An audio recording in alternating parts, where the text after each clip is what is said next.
దేశవ్యాప్తంగా కాంగ్రెస్ పార్టీ పరిస్థితి ఘోరంగా మారుతుండగా తెలంగాణలో మాత్రం ఆశాజనకంగా ఉంది. గత అసెంబ్లీ ఎన్నికల్లో విజయం సాధించడంతో తెలంగాణలోని 17 లోక్సభ స్థానాల్లో మెజారిటీ స్థానాలను దక్కించుకోవాలని చూస్తుంది హస్తం పార్టీ.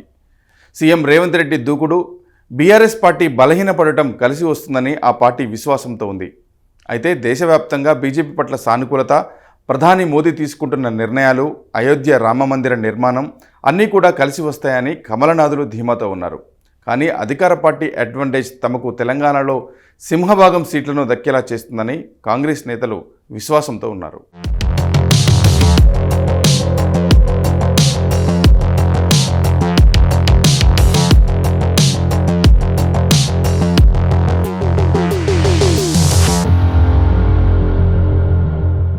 తెలంగాణ లోక్సభ ఎన్నికల్లో కాంగ్రెస్ పార్టీకి అడ్వాంటేజ్ ఉన్న పొజిషన్ ఏంటో ఒకసారి చూద్దాం. 2018 అసెంబ్లీ ఎన్నికల్లో విజయం సాధించిన టీఆర్ఎస్ పార్టీ ఆ తర్వాత జరిగిన లోక్సభ ఎన్నికల్లో చతికిలబడింది. కాంగ్రెస్, బీజేపీ పుంజుకున్నాయి. కాంగ్రెస్ పార్టీ 3 స్థానాలు గెలుచుకోగా బీజేపీ 4 చోట్ల విజయం సాధించింది. ఇక కారు పార్టీ కేవలం 9 స్థానాలతో సరిపెట్టుకుంది. కాంగ్రెస్ పార్టీ కేవలం 3 స్థానాల్లోనే విజయం సాధించినప్పటికీ భారీగా ఓట్లు రాబట్టుకుంది. కాంగ్రెస్ పార్టీ సుమారుగా 30% ఓట్లను రాబట్టుకున్నా 3 స్థానాల్లోనే గెలిచింది. బీజేపీ 20% లోపు ఓట్లు దక్కించుకున్నప్పటికీ ఆ పార్టీకి 4 స్థానాలు వచ్చాయి. ఇక బీఆర్ఎస్ పార్టీ సుమారు 42% ఓట్లతో 9 స్థానాల్లో గెలుపొందింది. మల్కాజ్గిరి, నల్గొండ, భువనగిరి స్థానాల్లో హస్తం పార్టీ గెలుపొందింది. నేటి సీఎం రేవంత్ రెడ్డి నాడు అనూహ్యంగా మల్కాజ్గిరి నుంచి విజయం సాధించగా కాంగ్రెస్ పార్టీ కంచుకోట నల్గొండలోని 2 స్థానాలు, నల్గొండ పార్లమెంట్, భువనగిరి పార్లమెంట్ స్థానాల్లో గెలుపొందింది.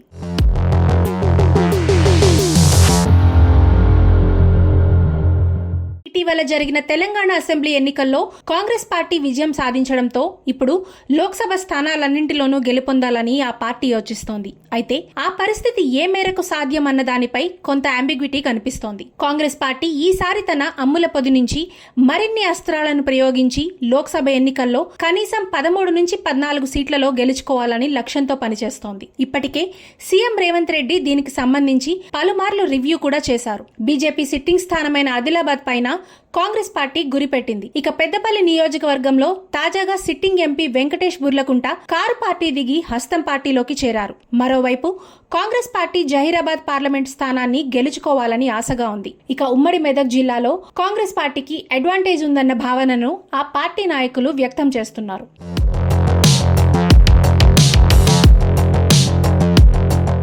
సిట్టింగ్ స్థానమైన మల్కాజ్గిరిని నిలబెట్టుకోవాలని ఆ పార్టీ భావిస్తోంది. మారిన సమీకరణాల నేపథ్యంలో కాంగ్రెస్ పార్టీ మల్కాజ్గిరి సీటు గెలుపు అంత ఈజీ ఏం కాదన్న భావన వ్యక్తమవుతోంది. గత అసెంబ్లీ ఎన్నికల్లో మల్కాజ్గిరి పరిధిలోని అసెంబ్లీ స్థానాల్లో బీఆర్ఎస్ పార్టీ విజయం సాధించినప్పటికీ ఈసారి ఆ పార్టీ అభ్యర్థి ఎంపీగా గెలవడం ఆషామాషి ఏం కాదు. అసలు గెలుపు రేసులో కారు పార్టీ ఉంటుందా ఉండదా అన్న చర్చ మొదలైంది. ఓవైపు కాంగ్రెస్, మరోవైపు బీజేపీ కొట్లాడుకుంటుండగా మల్కాజ్గిరిలో పోటీ రసవత్తరంగా మారుతోంది. ఇక కాంగ్రెస్ పార్టీ చేవెళ్ల నుంచి సైతం విజయం సాధించాలని భావిస్తోంది. కాకుంటే కాంగ్రెస్ పార్టీకి చేవెళ్ల పరిలో గెలిచే సత్తా ఉన్న నాయకుడు ఎవరు ఉన్నారా అన్న చర్చ సాగుతోంది. ఇప్పటికీ ఓవైపు రంజిత్ రెడ్డి సిట్టింగ్ ఎంపీగా ఉన్నారు. ఆయన గత ఎన్నికల్లో కాంగ్రెస్ అభ్యర్థిగా బరిలో నిలిచిన కొండా విశ్వేశ్వర్ రెడ్డితో ఢీకొట్టారు. కానీ ఇప్పుడు కొండా బీజేపీలో ఉన్నారు.